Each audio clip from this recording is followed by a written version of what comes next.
bonjour à toutes et à tous, en ce beau jour de printemps ensoleillé. Vous avez d'autant plus de mérite à venir voir des nitrènes, même si on va essayer de les faire briller. Je dis bien on, parce qu'on va être 3 aujourd'hui. C'est le 4e cours de cette série consacrée aux intermédiaires réactionnels et espèces réactives. Et donc, je suis désolé, Philippe, tu as perdu ton nom. Mais c'est Dr Philippe, excusez-moi. Ce n'est pas un poisson d'avril, c'était la semaine dernière. Voilà, donc je vais vous parler de nitrène. Et donc Philippe Dauban, que je connais par ailleurs très bien, vous parlera de nitrène rhodium et de leur amination sélective de carbone sp3H bond. Et Guillaume Presta vous parlera du fer et de l'hydroxylamine. Et donc, long lasting pair for reactions. Et là aussi, il manque quelque chose, je ne sais pas pourquoi. Bon. On va inverser l'ordre d'ailleurs. Ça sera Guillaume qui va passer en premier et Philippe en second.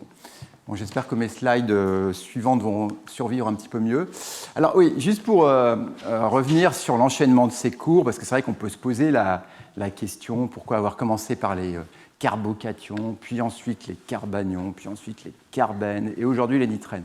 Et en fait, si vous regardez cet abstract d'un SIS meeting récent, 2026, dont les chairs étaient Véronique Michelet, professeur Samantha et Tania Gulder, donc c'était un symposium virtuel.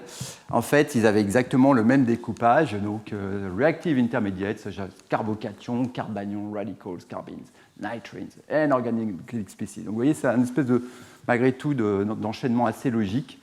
Et les deux, carbène et nitrène, on peut assez bien comprendre pourquoi on va les traiter de façon proche, vu un grand nombre de similitudes. Voilà, enfin, c'était juste une petite parenthèse. Et tout ça pour dire aussi que cette idée de classer, finalement, de faire un peu une spéciation des espèces en chimie organique reste non seulement d'actualité, mais aussi un certain sens si on veut découvrir des nouvelles réactions et aussi mieux comprendre les mécanismes. Et puis surtout aussi vraiment proposer des chemins réactionnels totalement inédits en profitant des avancées technologiques dans un certain nombre de domaines.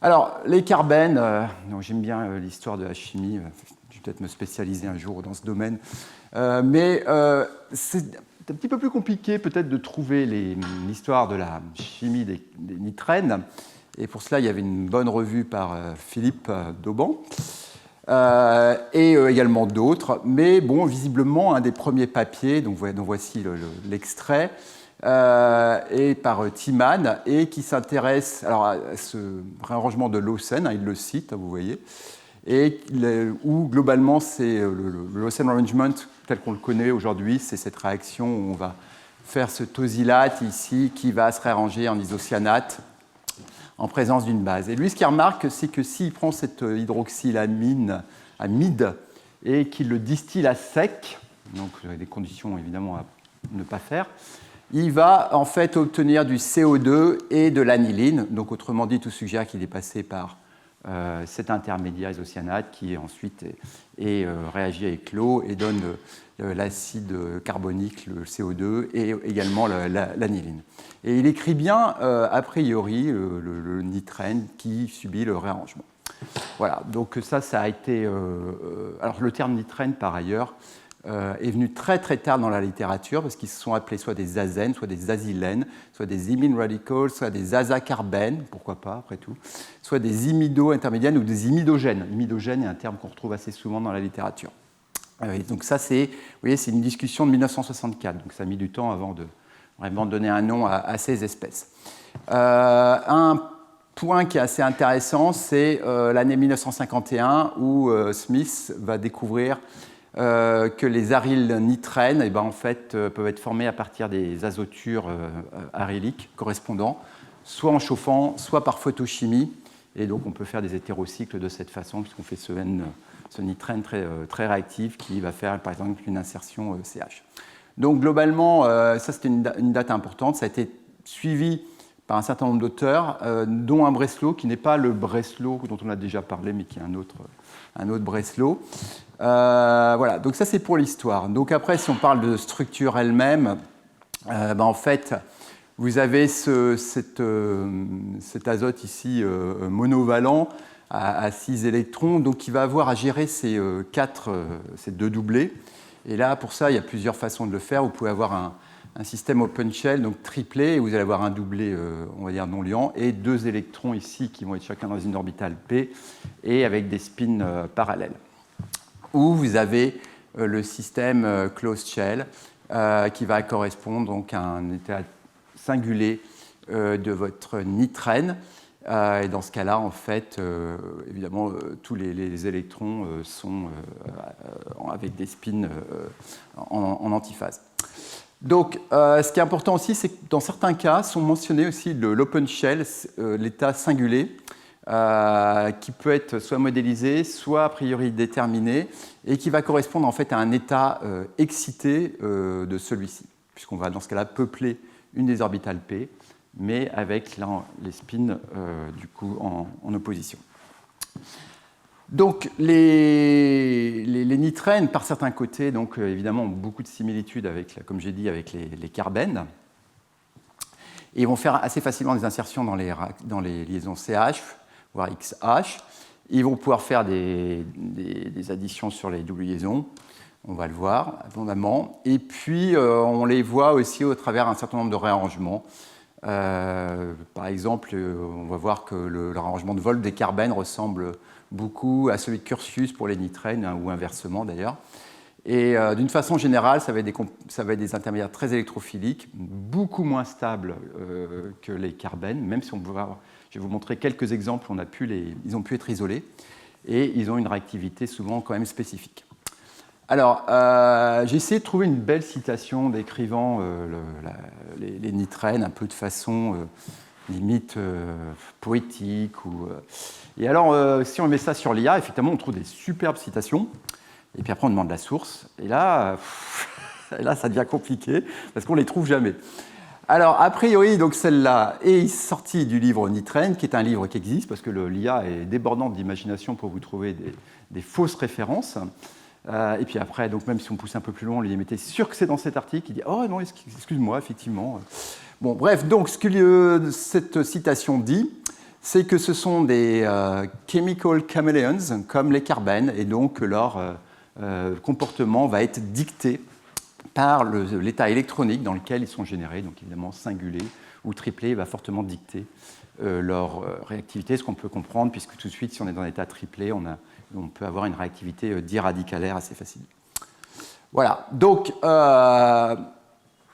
on revient à du basique, mais toujours bon à revoir, parce que finalement, c'est des réactions qui ont beaucoup d'utilité. Donc c'est pris du bouquin de Clyden, Greaves, Warren et Waters, donc un bouquin bien pour un niveau master. Et vous devez vous souvenir de ce réarrangement de Wolf où quand on a une diazocétone, on va subir ce réarrangement qui va donner le cétène et puis qui ensuite qui est très électrophile et donc qui va subir l'addition nucléophile de l'eau pour vous donner cet acide carboxylique. Et ça, donc, c'est utilisé notamment dans l'homologation de Arnhem-Stert, qui est quand même finalement une très belle réaction, puisqu'on va pouvoir partir d'un acide carboxylique et obtenir l'acide carboxylique homologue, juste sur lequel on a rajouté un CH2. Donc, principe de ça, on utilise le diazométhane, ce qui n'est pas forcément le réactif le plus facile à manipuler. Il peut y avoir des alternatives. On forme cette diazocétone, on chauffe, et donc c'est le même mécanisme qu'ici. Donc, cette migration du groupement R sur le carbène avide d'électrons, et donc on obtient ce dérivé. Et bien en fait, il y a aussi l'arrangement de Curtius qui ressemble fortement à celui-là. Dans ce cas-là, on va partir de cette cétoazide, dont on peut écrire cette structure limite, et qui lui aussi va pouvoir avoir le même type de réarrangement. Si on forme le nitrène, migration du groupement R, et dans ce cas-là, on forme un isocyanate, lui aussi très électrophile, et qui va pouvoir donner,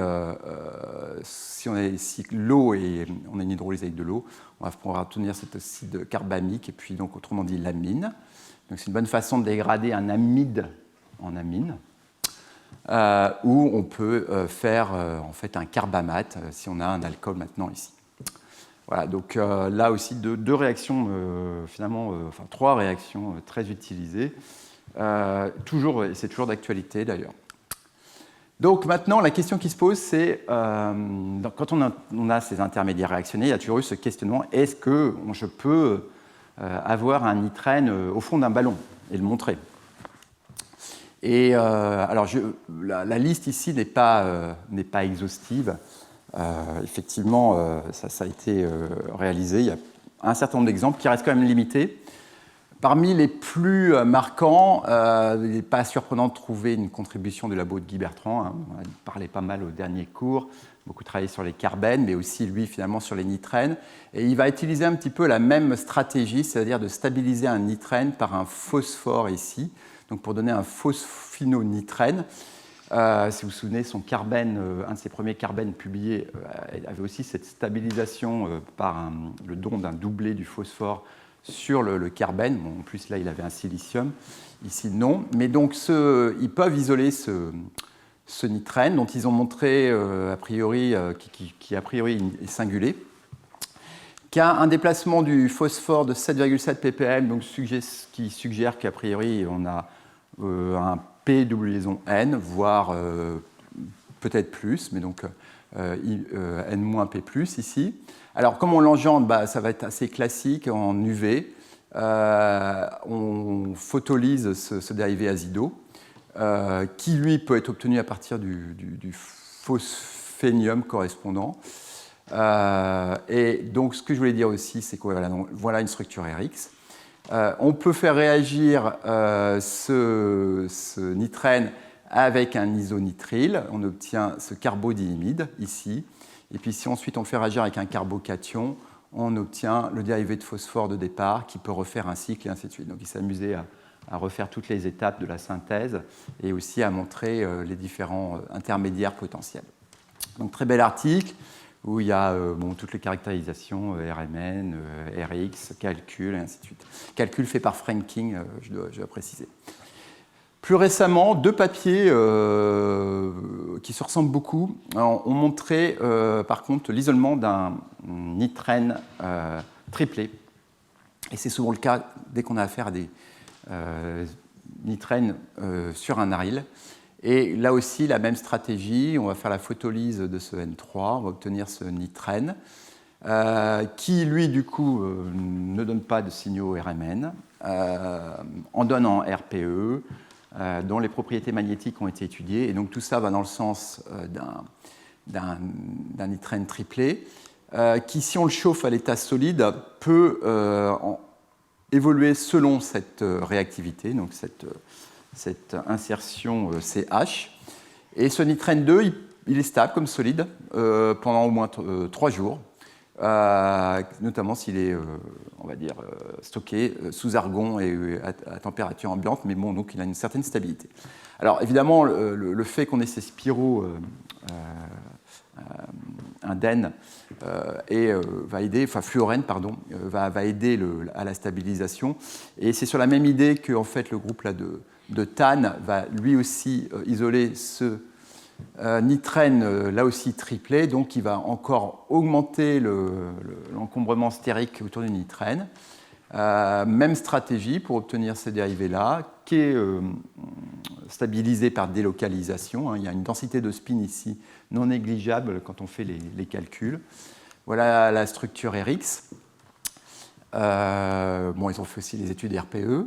Et ce qui est intéressant, c'est de voir l'évolution de ce nitrène qui, malgré tout, malgré toute sa protection, est quand même relativement réactif, puisqu'on va pouvoir faire un iminophosphorane à température ambiante, ou faire une 2+1, donc une aziridine, ici, toujours avec le styrène, ici, toujours à température ambiante, une insertion CH dans le DMF. Et puis, il va également avoir le même type de réactivité que tout à l'heure. Il va faire une insertion CH, mais là aussi en chauffant à l'état solide. Alors, c'est des réactions qu'ils peuvent faire en solution, mais ils les ont faites d'abord initialement sur les solides. Et puis, si on le laisse évoluer dans du THF, en fait, on obtient l'aniline correspondante, donc en fait une dégradation du nitrène. Donc voici c'est vraiment des papiers assez récents, montrant que ces espèces peuvent être quand même caractérisées. Ce que je devrais dire aussi, c'est que ce qui est caractéristique de ces nitrènes, c'est évidemment une liaison carbone-azote très courte, hein, largement inférieure 1,3 angstrom, et même proche de 1,25, donc très, très comprimé.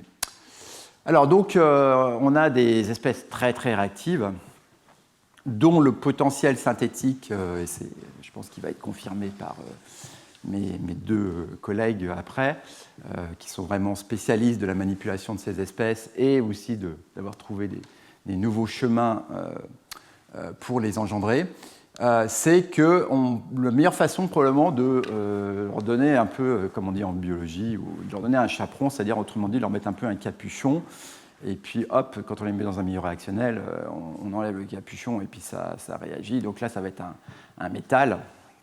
Et le choix des métaux pour faire ça est assez vaste. Et globalement, la première publication là-dessus, c'est simplement en prenant un azide ici et de la poudre de cuivre, donc c'est les travaux de Quart et Kahn en 1967, ils montrent qu'a priori, on forme bien le nitrène qui va faire de la zéridine, qui fait une insertion CH ici et probablement ici, mais on a probablement eu isomérisation. Et puis ce papier, qui est quand même assez intéressant, montre aussi qu'on peut faire une sulfoxymine. Je reviendrai sur ces dérivés-là. Sulfoxymine, c'est l'attaque du nitrène sur un soufre déjà oxydé. Et globalement, donc là, cuivre 0, bon, c'est ce qui est décrit. Ce qui est apparu aussi, c'est qu'on va pouvoir utiliser d'autres types de complexes métalliques, donc notamment les complexes à base de porphyrine. Ça, c'est les travaux de Groves. Initialement, pas sur la nitrène, mais sur d'autres aspects, Breslau et Mansuy. Les sels de cuivre par Evans, qui vont permettre vraiment la catalyse asymétrique facilement. Et puis toute la chimie des sels de rhodium, dont Philippe nous parlera tout à l'heure. Alors, c'est évidemment, l'idée, c'est d'être plus chimio, régio, aussi stéréosélectif, et évidemment de faire de la catalyse asymétrique. Donc là, évidemment, on en est encore un petit peu loin, et maintenant, on arrive à des systèmes quand même qui sont très aboutis et qui peuvent vous donner des très belles réalisations. Et vous verrez aussi que ces développements de catalyse organométallique ont été accompagnés du développement de nombreuses précurseurs de nitrène. Vous verrez la liste récente que j'ai pu trouver dans une revue qui est assez intéressante. Alors, j'avoue que par où commencer, parce qu'il y a énormément de choses, et puis je ne voulais pas non plus empiéter sur ce que faisaient mes collègues, donc je me suis concentré sur l'apport de ces porphyrines de fer, et notamment cette mésotétraphénylporphyrine chloride, donc qui est un complexe d'or 3, commercial, utilisé pour pas mal d'applications différentes, dont de la chimie radicalaire récente, le radical sorting et ainsi de suite, et qui est une plateforme en fait, de stockage d'intermédiaires réactionnels assez exceptionnelle. Même si évidemment il y a eu des évolutions et qu'on arrive à d'autres systèmes parfois qui sont largement plus intéressants et qui vont permettre de résoudre d'autres questions. Donc ça, c'est les travaux de Coleman à Stanford qui avaient montré qu'en fait l'idée c'était d'utiliser ces porphyrines de fer comme mime de la partie M des protéines M, et donc faire toute la chimie biomimétique d'oxydation, de formation de liaison carbone-carbone ou carbone-azote. Et donc c'était vraiment une idée, on va dire, c'est la biologie qui a poussé à développer ces systèmes catalytiques donc biomimetiques. Groves a été, alors il était à l'Université du Michigan, maintenant il est à Princeton, elle a aussi été un très gros contributeur. Et notamment, c'est lui qui a montré qu'avec le iodosylbenzène, on pouvait faire des complexes fer-oxo très très oxydants et qui pouvaient faire des époxydes et ainsi de suite. Donc une chimie très riche, et donc ça a été un peu le début de tout ce travail, donc dans les années 70. Des revues intéressantes, celle de Emma Gallo à Milan, 2009, qui est un bon point d'étape sur les avancées de l'époque. Et puis actuellement, ce qu'Emrev, là, par Chateau Padiaïaï, qui est particulièrement intéressant, puisque là, il revoit toute la chimie des nitrènes à partir des métaux, des base metals, donc cuivre, fer, manganèse. Je ne vais pas parler du manganèse, mais le manganèse aussi est très présent dans toute cette chimie. Alors, pourquoi ça m'intéressait? C'est parce qu'en fait, il y a eu un parallèle, et donc, comme je l'ai dit, il y a une dualité toujours carbène-nitrène, c'est que les accompagnements sur les nitrènes, en fait, étaient aussi en parallèle avec ce qui se passait pour les carbènes. Et notamment, ce qu'un certain nombre de labos ont pu montrer, c'est qu'on pouvait faire partir de cette porphyrine fer3 et mettre un réducteur et faire, par exemple, et isoler le complexe ici dichlorocarbène fer2 porphyrine. Ce complexe ici dans ces travaux-là de Mansuy donc a pu être isolé. Une structure RX l'a confirmé. Le spin global du complexe est 0, donc on a quelque chose qui est tout à fait analysable aussi en RMN. Et donc c'est bien du fer2. Et voici d'autres complexes fer2 spin 0 qui ont été complètement caractérisés par RX venant de différents groupes.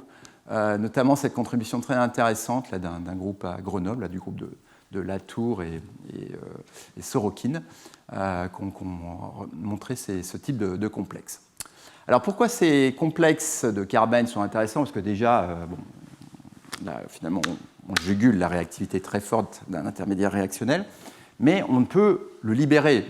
Et c'est ce qu'avait montré Susslik. Si vous prenez par exemple ce chlorofluorocarbène fer2 porphyrine, si vous irradiez, vous allez pouvoir libérer le carbène libre, donc le free diallocarbène, et si vous mettez par exemple du cyclohexène dans le même milieu réactionnel, vous allez pouvoir former le produit de cyclopronation avec un bon rendement, une certaine diastérosélectivité, et donc c'était intéressant, ça validait aussi que peut-être qu'on pouvait faire de la catalyse avec ces systèmes. Effectivement, un papier fondateur, c'est celui de Kodakek et Wu, là, en 1995, qui ont vraiment développé le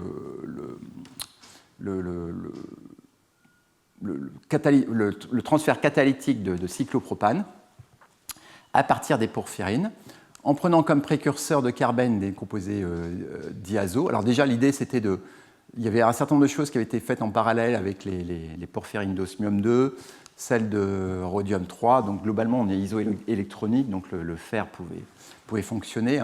La littérature sur cette chimie est particulièrement abondante. Et pas toujours non plus complètement claire, sans reprendre d'ailleurs complètement les avancées des uns et des autres. Donc ça, c'est pas toujours facile de trouver les informations. Donc globalement, ce qu'on va pouvoir obtenir, c'est ces cyclopropanes avec deux isomères, un cis et un trans. Et d'une façon générale, ce qui était intéressant de voir, c'est que les porphyrines données pouvaient être très réactives, notamment celles où vous avez des fluors ici en para. Là, vous voyez, le tonne est particulièrement élevé, donc c'est un très bon catalyseur. On a également une diastérosélectivité trans très élevée et qui était assez étonnante parce qu'en fait, elle était complètement contraire à celle qui était observée avec le rhodium 3 qui était, lui, donnait des composés 6. Au niveau du scope, comme on dit, alors les systèmes stériles marchent très bien. Les alcènes 1,1 disubstitués marchaient bien, des alcènes relativement enrichis par un groupement méthoxydonneur. Et par contre, si vous passez à par exemple de l'hexène, simple alcène alkyle, vous allez avoir beaucoup du dimère de scarbène, et donc vous allez avoir des maléates, fumarates, ainsi de suite. Bon, et ça, c'est assez classique dans ce genre de chimie. J'en avais d'ailleurs parlé un petit peu là. On en avait parlé au cours dernier. Donc voilà, donc ça, c'est malgré tout c'est une réaction qui a pu être développée. Et donc, comment expliquer? Alors, le résumé est assez long, mais on va reprendre les choses. Donc, système très actif avec les styrènes, en utilisant l'éthyldiazétate. On peut utiliser une porphyrine fer2 qui est préformée comme catalyseur, et ça va tourner. Mais évidemment, ce n'est pas forcément souhaitable parce que là, du coup, on a une espèce qui est quand même particulièrement instable. Donc, il vaut mieux partir du pré-catalyseur de fer3, qui, comme je vous l'ai dit, est commercial et facile, et de le réduire in situ, puisque, a priori, c'est une espèce fer2 qui est l'espèce active. Alors, comment il se réduit ou comment on le réduit? Ce qu'ils ont montré, c'est que l'EDA, donc l'éthyldiazo acétate, pouvait être le réducteur, surtout si on chauffe à 80 degrés. Ça peut se faire aussi à température ambiante, mais c'est beaucoup plus long. Alors évidemment, si vous faites votre réaction à 80 degrés, du coup, votre diastérosélectivité, elle va être moins bonne. Et finalement, ce qui a été la meilleure pour eux, c'est d'utiliser un réducteur, et ils vont utiliser le cobaltocène comme réducteur pour être sûr d'être toujours en système fer2. Donc en fait, c'est ce qu'on voit ici dans les conditions. Voici ce cobaltocène qui va permettre d'être toujours en fer2. Alors, donc ça va permettre de travailler à température plus douce. Comme je vous l'ai dit, celle avec un fluoro est très bonne. La diastérosélectivité du fer est semblable à celle de l'osmium, mais contraire à celle du rhodium. Et pourquoi? Parce qu'en fait, on a a priori, et d'après des calculs et des modèles, un état de transition beaucoup plus tôt avec le rhodium, parce qu'en fait, globalement, on a un complexe ici qui va être beaucoup plus électrophile. Et l'interaction entre l'oléfine et du coup la porphyrine va être déterminante, puisque globalement, on a ici quelque chose qui est déjà bien avancé au moment où on va dire de la 2+1. Alors qu'avec les complexes moins électrophiles, osmium 2 et fer2, on va avoir un état de transition plus tardif. Et en fait, globalement, on a quelque chose qui est un petit peu moins également concerté. Et c'est l'interaction du groupement ester avec les substituants de l'alcène qui deviennent importants. Et donc, on va avoir un état de transition qui positionne votre alcène de cette façon par rapport à la porphyrine. Donc, on comprend ici, par exemple, que si vous avez un substituant ici, ça va beaucoup moins bien marcher. Et donc, par exemple, les oléfines qui étaient disubstituées ne marchent pas par cette catalyse au fer.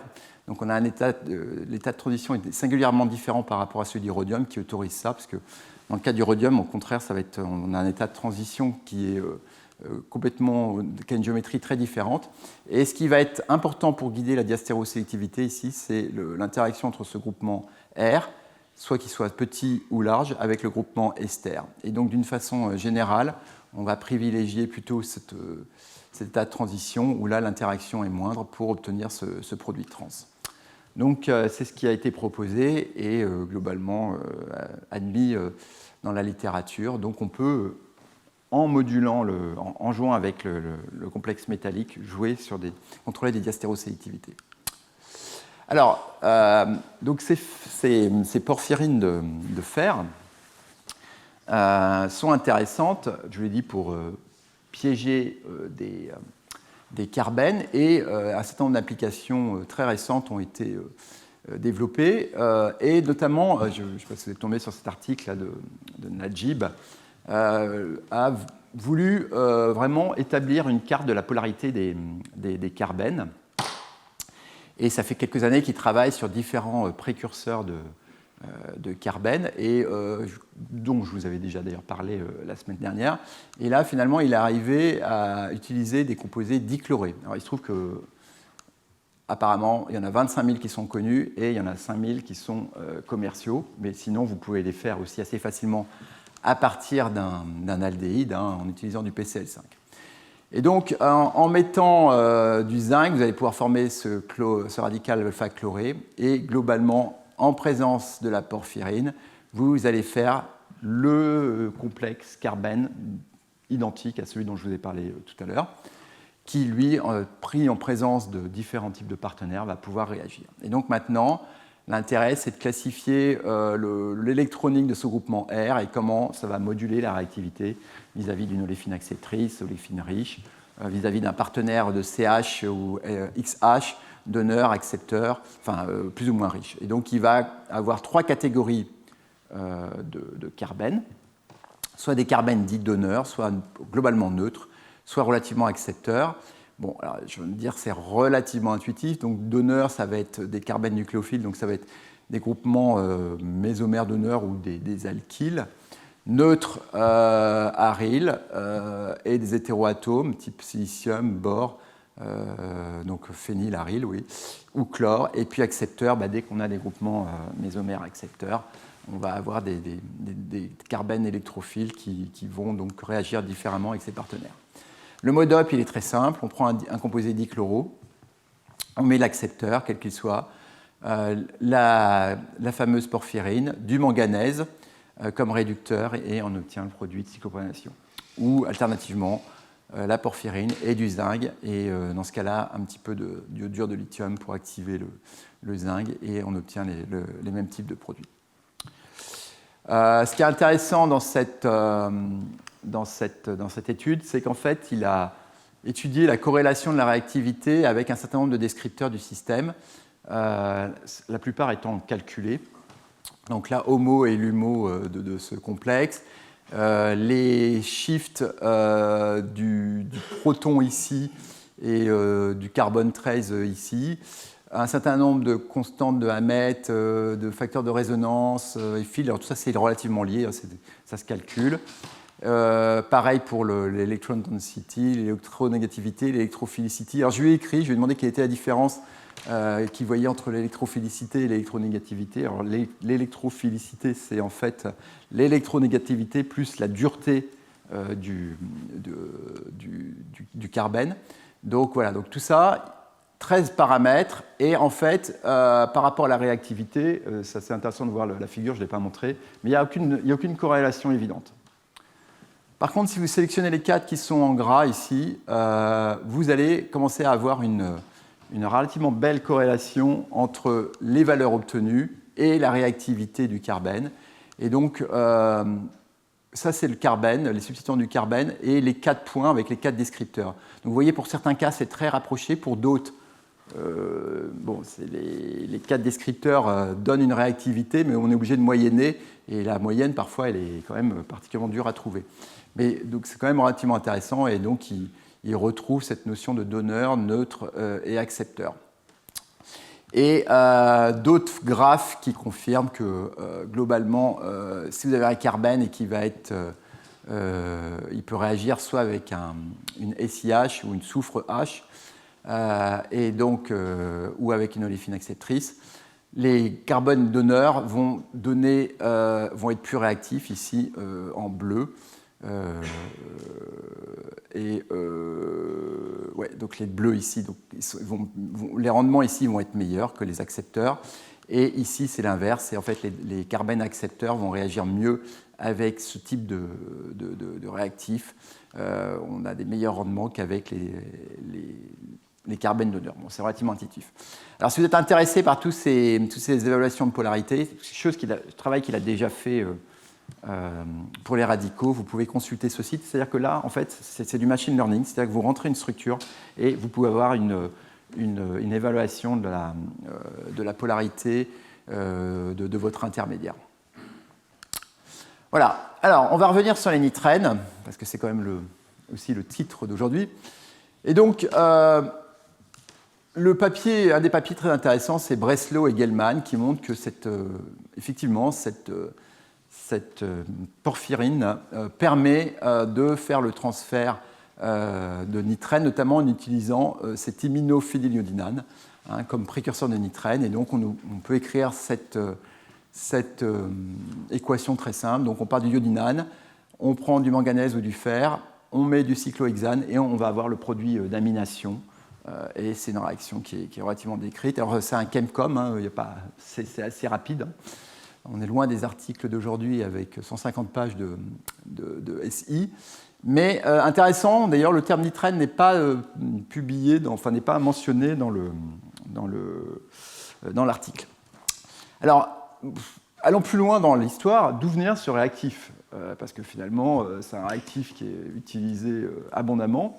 Et le premier papier qu'il mentionne, et je suis d'ailleurs surpris qu'il n'ait pas de nom, enfin, peut-être Philippe, tu sais, ou je sais pas, Guillaume, mais a priori il n'a pas de nom, alors qu'il pourrait s'appeler le réactif de Yamada, parce qu'a priori c'est ces 3 auteurs, ou Yamada, Yamamoto, Okawara, alors c'était trop long, c'est pour ça qu'il n'a pas de nom, mais c'est eux qui ont développé ce réactif en mélangeant du diacétoxybenzène, donc j'aurais dû écrire ah ben voilà, c'est ici, sur une aniline, une sulfonamide, pardon, et on obtient assez facilement ce dérivé imido-iodinane. On peut jouer avec l'aromatique. Et évidemment, on peut écrire cette structure limite sur cette dérivée amido-iodinane. Et il montre en fait que ce réactif, si on le chauffe, il va pouvoir transférer un nitrène assez facilement sur un disulfure, ici sur un sulfure, où on peut faire l'iminophosphorane très facilement. Donc globalement, c'est vraiment un article très intéressant et le nombre d'utilisations de ce réactif est vraiment impressionnant.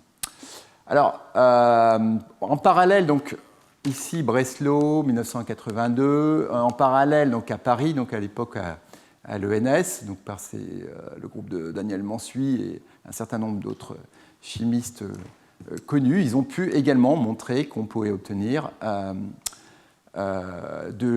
des aziridines en utilisant des doubles liaisons ici de type styrène, donc aromatiques, donc des systèmes stériles. Et donc on va obtenir des aziridines avec généralement une supériorité d'ailleurs des porphyrines de manganèse à celles de fer.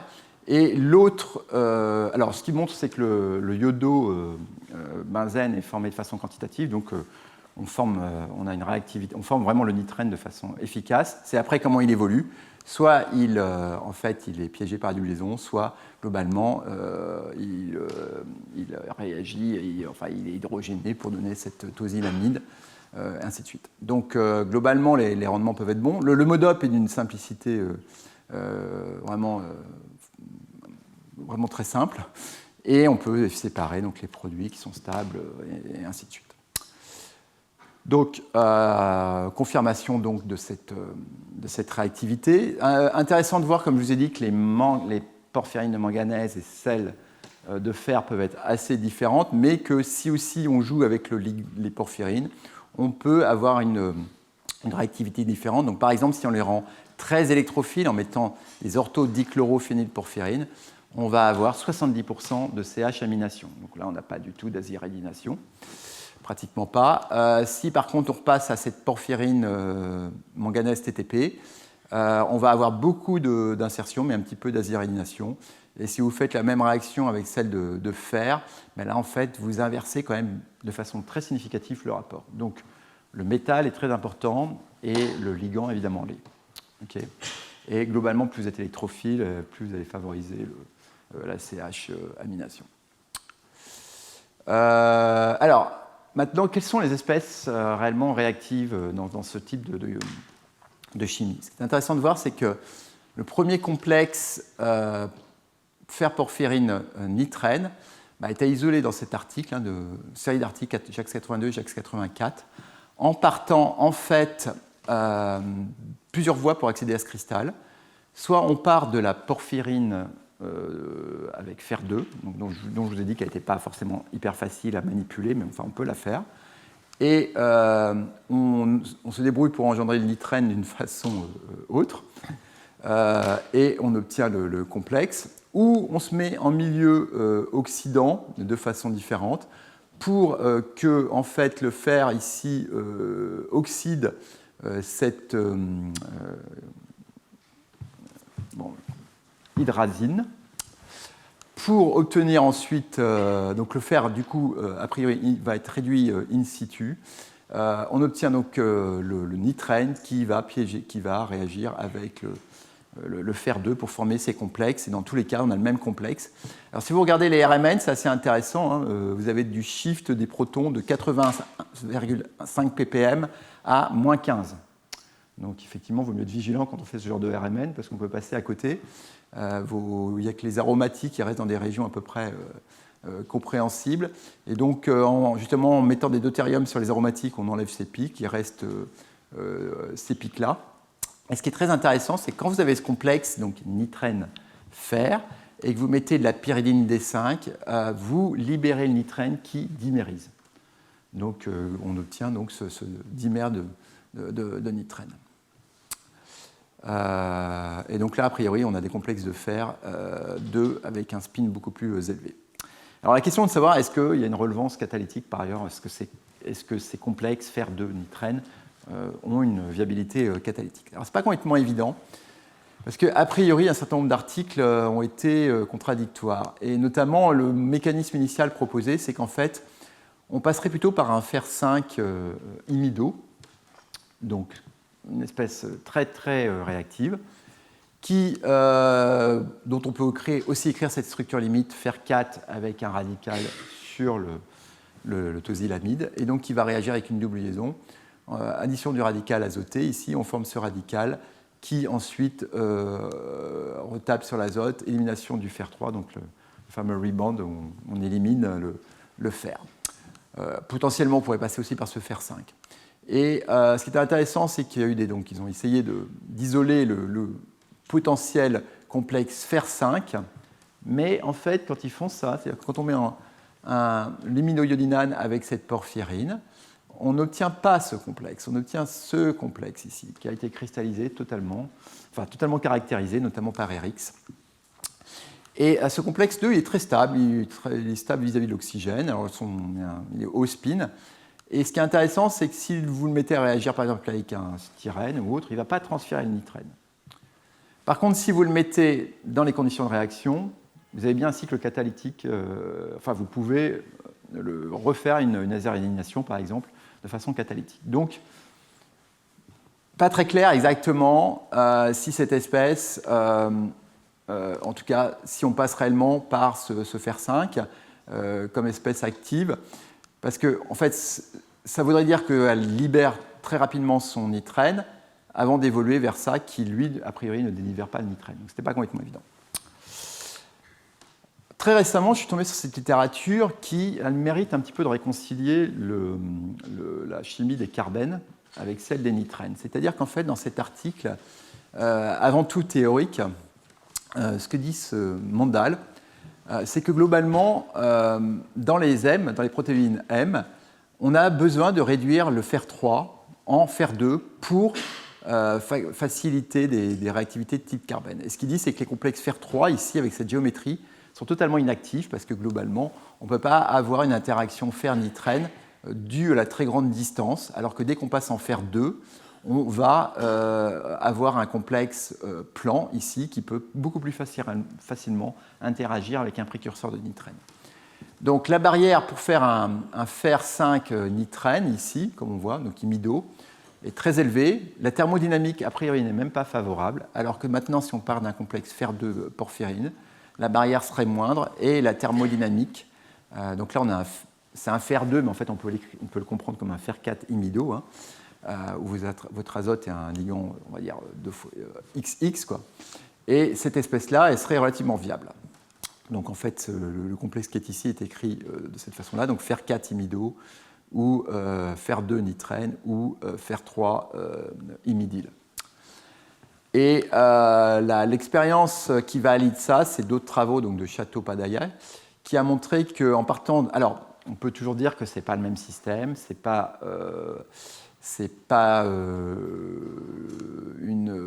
les mêmes précurseurs de nitrène.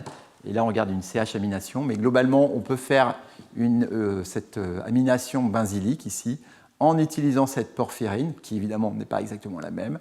Et globalement, cette réaction ne marche que si on met du zinc comme réducteur. Donc globalement, ça irait dans le sens où on a besoin d'engendrer ce fer 2 pour enclencher la catalyse. Donc on réduit le fer 3 en fer 2.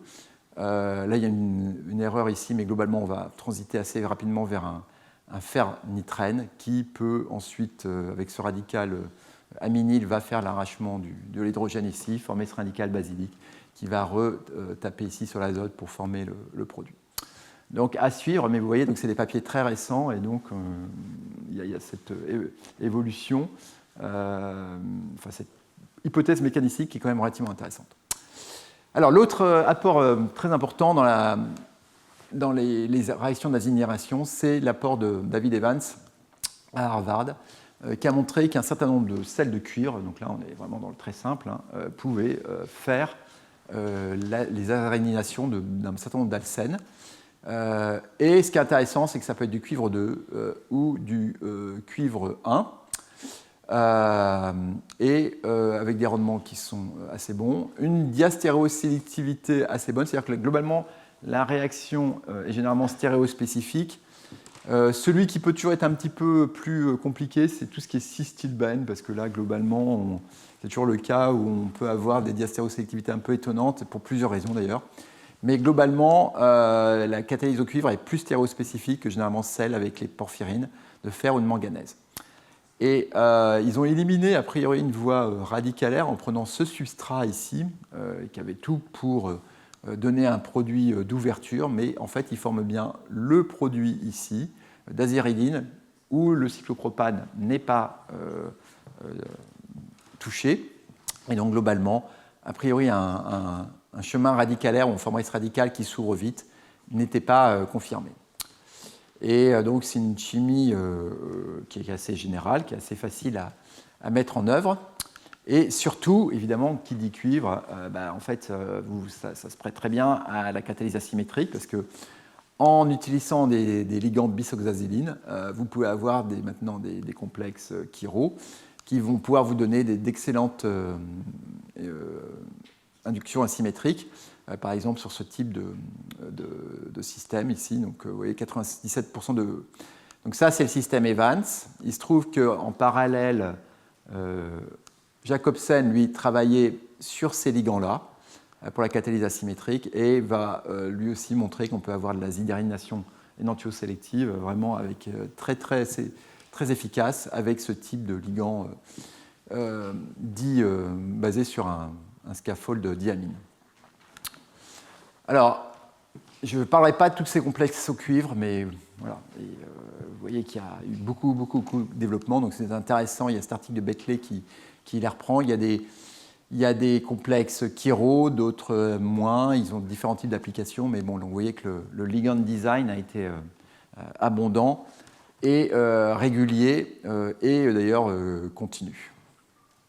Il se trouve que nous-mêmes, au labo, donc travaux de Marine de Sage-Elmure, s'intéressait aux ligands non innocents. Ce complexe de cuivre 2 avec des ligands immunosemi-quinones, donc non innocents, permettent de faire des réactions d'azidérination assez efficaces par un mécanisme original, dans le sens où le cuivre garde son degré d'oxydation tout le long du chemin, et c'est les ligands périphériques donc, qui vont prendre en charge les flux d'électrons. Donc on part ici d'un complexe bisemi-quinone, on forme le complexe cuivre-nitrène, mais dans ce cas-là, un des ligands est devenu imino-benzoquinone, donc oxydé.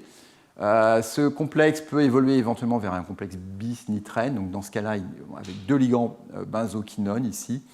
Donc les états de spin ont été calculés par Malice Orio.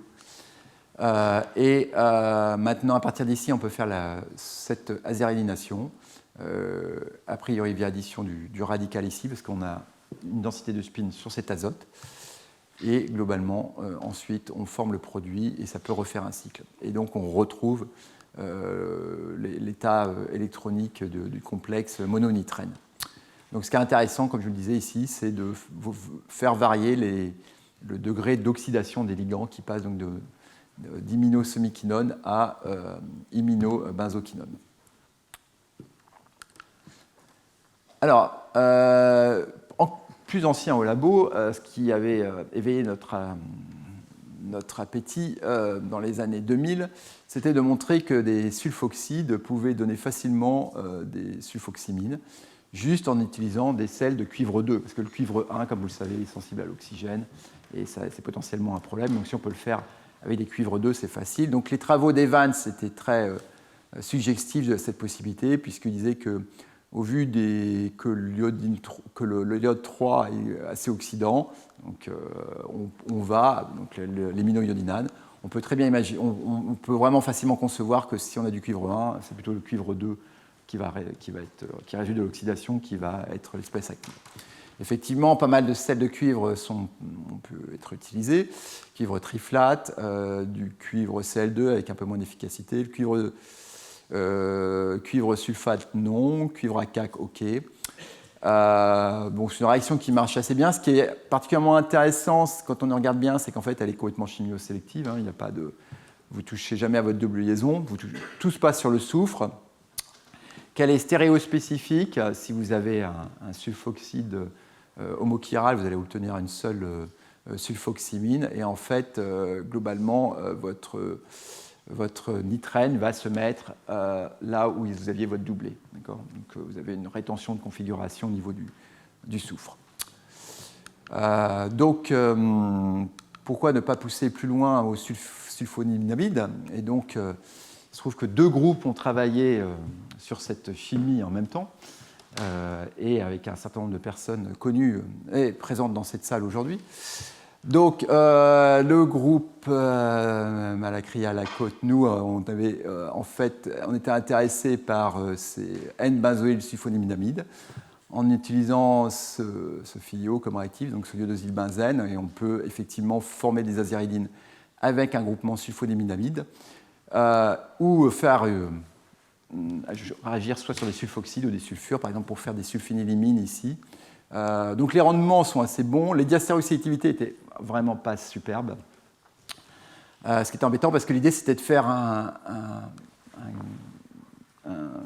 nitrène chiral, quoi. Donc si vous n'avez qu'un seul, on va dire si votre soufre est contrôlé, ça devient intéressant, mais à partir du moment où vos diastérosélectivités ne sont pas très bonnes, ça peut quand même être...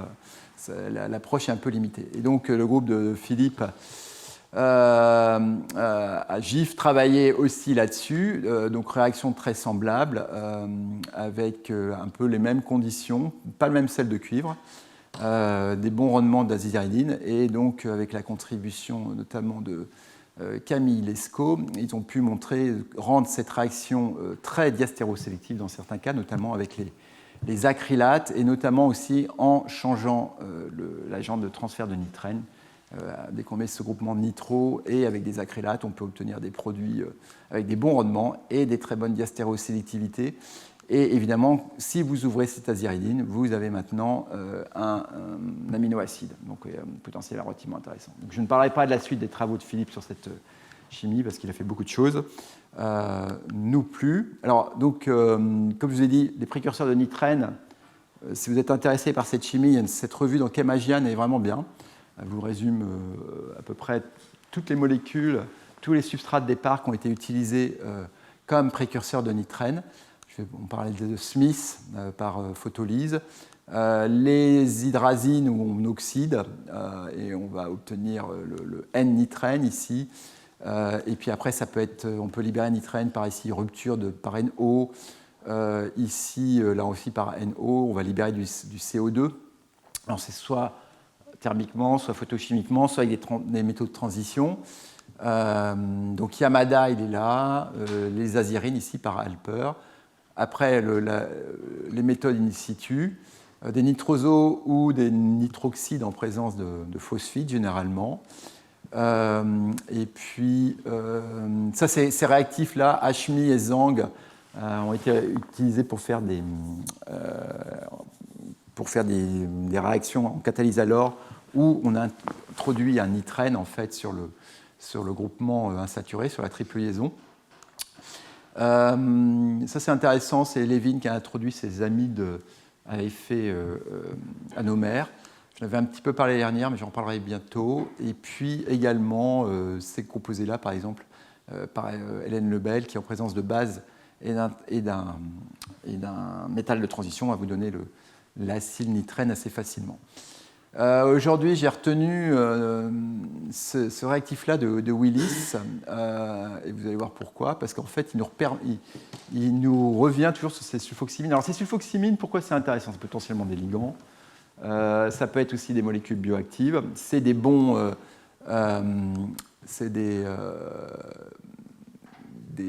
bioisostères de sulfonamide, même d'amide. Et donc, ce qu'a proposé Willis, c'est ce type de réactif, c'est sulfinylhydroxylamine, comme ce bifonceau, très stable. On peut le faire sur 2,3 grammes, en fait, il est même commercial.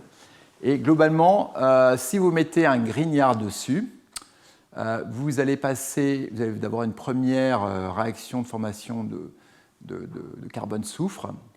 Et ensuite, ici, vous avez potentiellement une alpha-élimination pour vous donner cette espèce qui est en fait un nitrène et qui peut réagir une deuxième fois avec un organométallique pour vous donner la sulfoxymine ou avec une amide pour vous donner le sulfonynamide. Alors, ce qui était intéressant, donc voici la proof of concept pour pouvoir montrer que ça marche.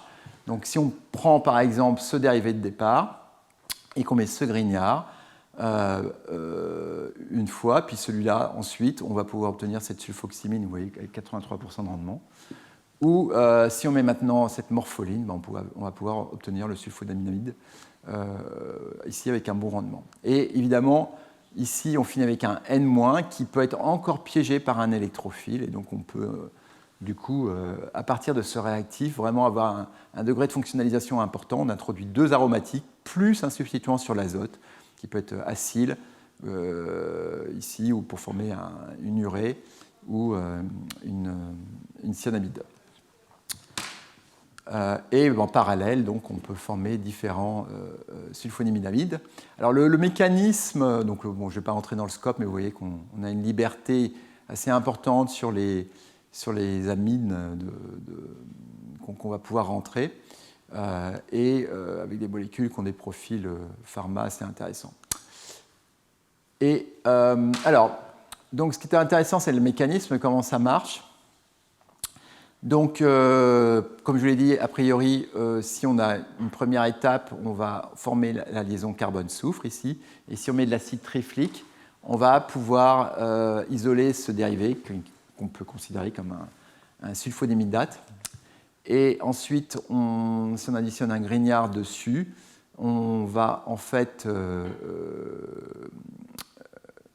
pouvoir... Alors, on va déprotoner, voilà, excusez-moi, on va déprotoner ici, obtenir en gros, in situ le nitrène, puisqu'il va perdre le OAR ici, et on va obtenir cet intermédiaire ici, donc en équilibre avec la forme fermée.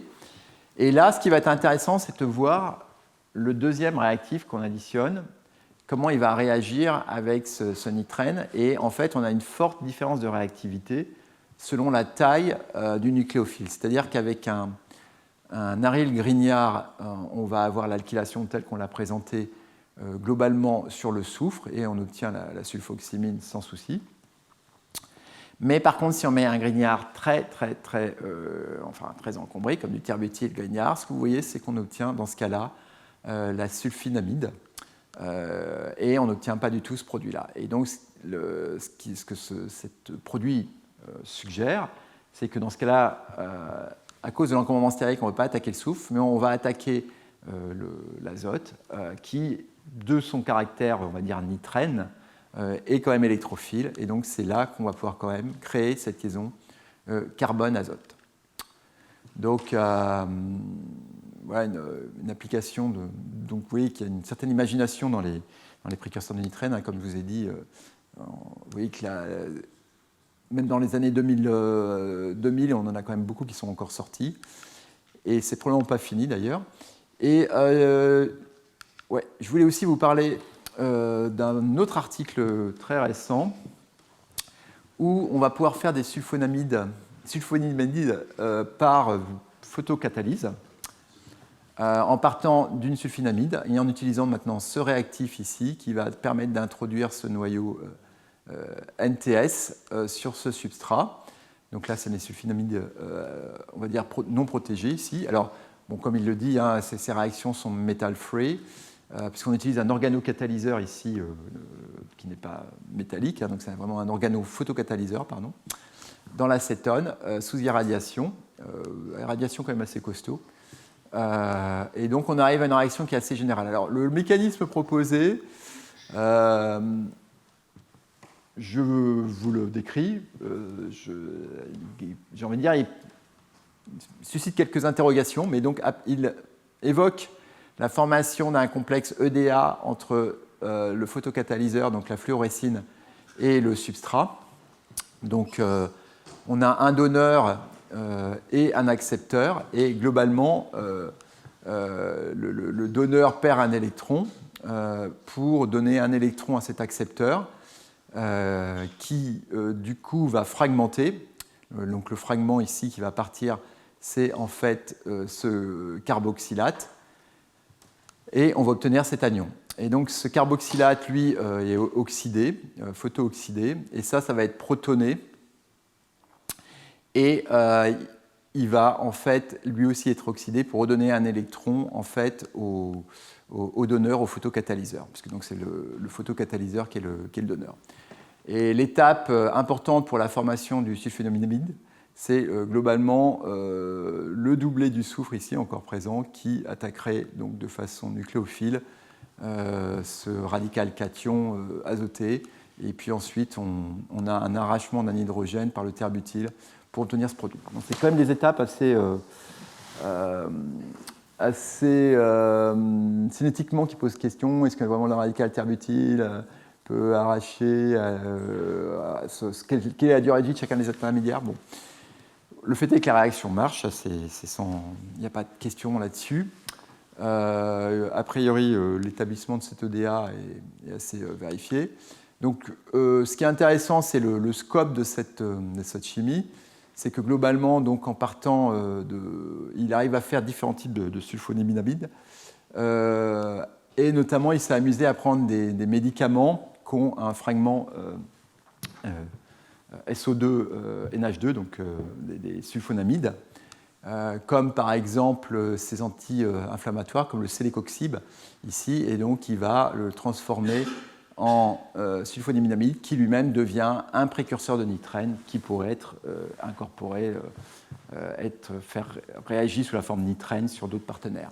Et il a également pris le squelette du valdecoxib ici, et en jouant, soit en prenant la sulfonamide ici, ou en prenant la sulfinamide et en faisant maintenant en sorte qu'on puisse avoir le précurseur de nitrène ici pour d'autres réactions. Donc, c'est une post-modification de drogue en utilisant le groupement SO2-NH2 qui reste quand même relativement rare dans la littérature, puisque généralement les modifications vont être sur d'autres parties du substrat.